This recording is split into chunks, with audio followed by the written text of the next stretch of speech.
Now, Anutin Charnvirakul is to become Thailand's new Prime Minister. The construction tycoon, famous for his campaign to legalise cannabis, won a vote in Parliament with the support of the opposition People's Party, who have called for new elections within 4 months. It's a defeat for the nation's dominant political dynasty after heiress Anutin Shinawatra was sacked as a Prime Minister by a court ruling last week. We're joined now by Matt Hunt, our Thailand correspondent. Thanks for speaking to us, Matt. This new government looks like it will be a bit of a slapdash deal rather than a formal coalition. Is that right? That's correct. Exact way to describe it, actually. So the 32nd Prime Minister to be Mr. Anutin Charnvirakul.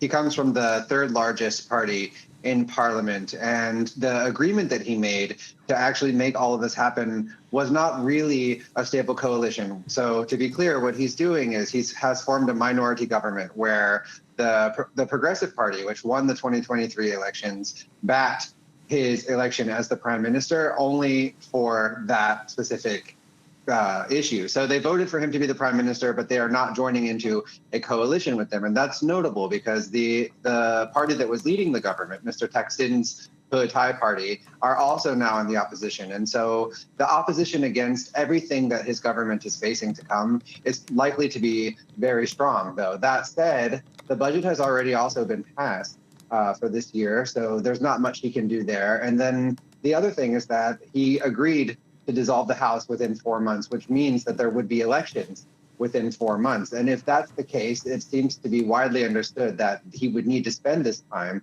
campaigning for re-election because his party is already not the most popular in Parliament. And it's also important to note that his promise to dissolve the Parliament within 4 months and also to support the drafting of a new constitution is not legally binding. So the idea of trust was a part of this decision-making process within the Parliament. And so it's still really uncertain whether or not that 4 months will hold, but that is what he has said that he will do.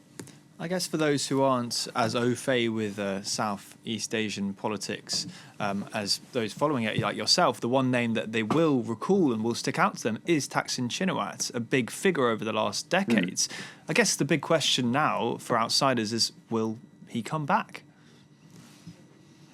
That is the question that everyone here is asking at the moment, because this has basically been a play-by-play since he left on his private jet last night that didn't end up going to Singapore. And one of the primary decisions that people were looking out for was this one: who will be the next prime minister, as well as the court charges, the criminal charges he was facing next week. However, as I see it, this one was key, because if you looked at Mr. Thaksin returned after 15 years of self-exile on the day that the Thai party, his party, won the government a year and some change ago, or maybe 2 years ago.